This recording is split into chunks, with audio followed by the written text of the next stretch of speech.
Bankheads then bragged to the press that they were hoarding the bailout money and using it to buy up smaller, healthy banks and insurance companies.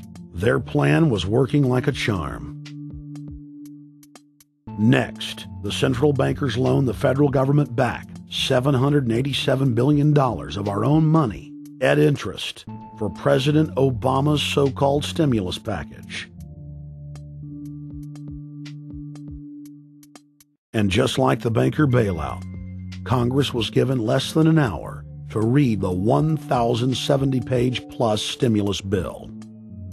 Barack Obama, who had pledged on the campaign trail to wait 5 days before a bill could be voted on so that the Congress and the people could have a chance to read it, said that the stimulus was too important and it had to be passed before anybody could see it or read it, or the crisis would turn into a catastrophe. Doing little or nothing at all will result in even greater deficits, even greater job loss, even greater loss of income, and even greater loss of confidence.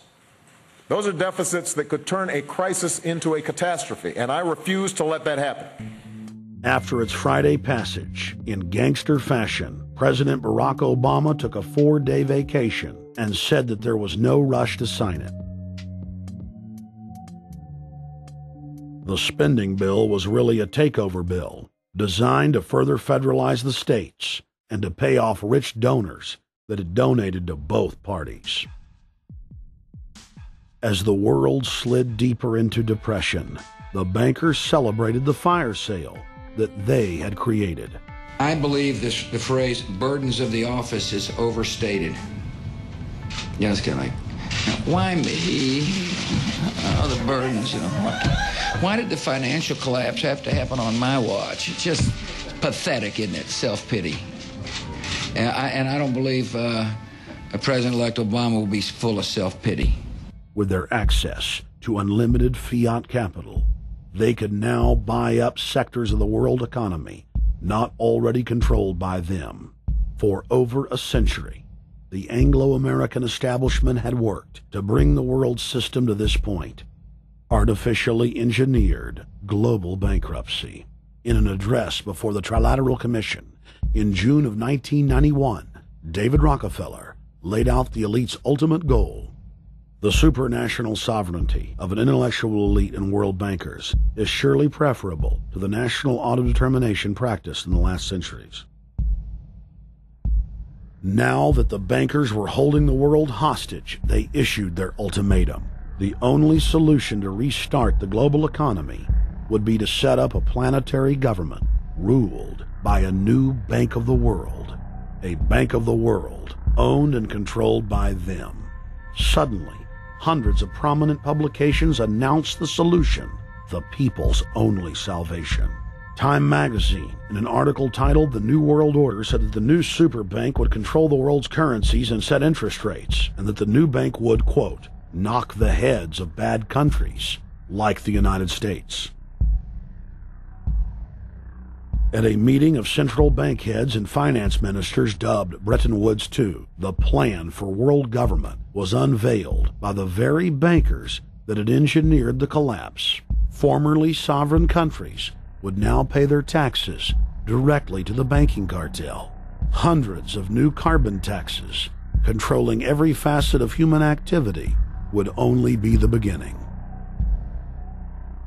Now all the elite had to do was to sell the public on accepting the final phase of their takeover. And it's Obama's job to sucker the public into standing down so the bankers' agenda can move forward unhindered. Never before in U.S. history has the media gotten behind a president like they are behind Obama. The press has pulled out all the stops, bestowing a crown of infallibility upon Obama as the savior of the people. The elite are betting everything they've got on Obama's charisma and hoping that he can sell the world on their program of tyranny. Yes, there have been differences between America and Europe. No doubt there will be differences in the future. But the burdens of global citizenship continue to bind us together. A change of leadership in Washington will not lift this burden. In this new century, Americans and Europeans alike will be required to do more, not less. Partnership and cooperation among nations is not a choice. It is the only way. We've got to give them a stake in creating the kind of world order that I think all of us would like to see.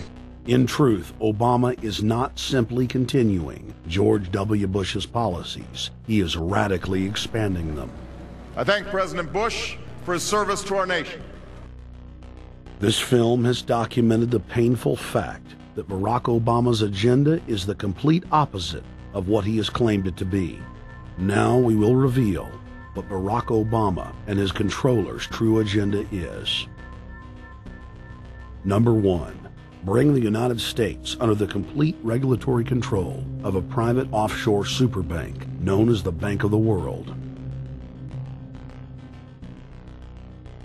More than 100 new taxes are now being developed under the umbrella of curbing greenhouse gases. The new taxes will be paid directly to the private bank consortium. At the producer level, taxes will be paid on farm animals' flatulence. At the consumer level, there will be carbon taxes on all forms of meat, beef, poultry, pork, and fish. All cars will be fitted with satellite tracking boxes that will tax driving by the mile. And an added tax will be placed on all fossil fuels, including motor oil and natural gas. All plastic products will have a carbon tax added. Outdoor space heaters and fireplaces are to be taxed. All electricity produced by coal-powered plants will be taxed. Under the cap-and-trade system, citizens will be forced to pay taxes on thousands of products to private cap-and-trade services owned by Al Gore and other elitists. There will be taxes on light bulbs, water, trash pickup, air travel, train travel, bus, ship, medicine, steel production, mining, clothing, laundry, asphalt are just a few of the new taxes to be levied. But to truly transform our economy, to protect our security and save our planet from the ravages of climate change, we need to ultimately make clean, renewable energy the profitable kind of energy. So I ask this Congress to send me legislation that places a market-based cap on carbon pollution and drives the production of more renewable energy in America. That's what we need. The notion of anthropogenic global warming is a fraud. In other words, the idea that the planet is getting warmer and that human activity is somehow responsible is a pseudo-scientific fraud. It's a big lie. It's a monstrosity. Remember the Nazis, they had race science, race hygiene.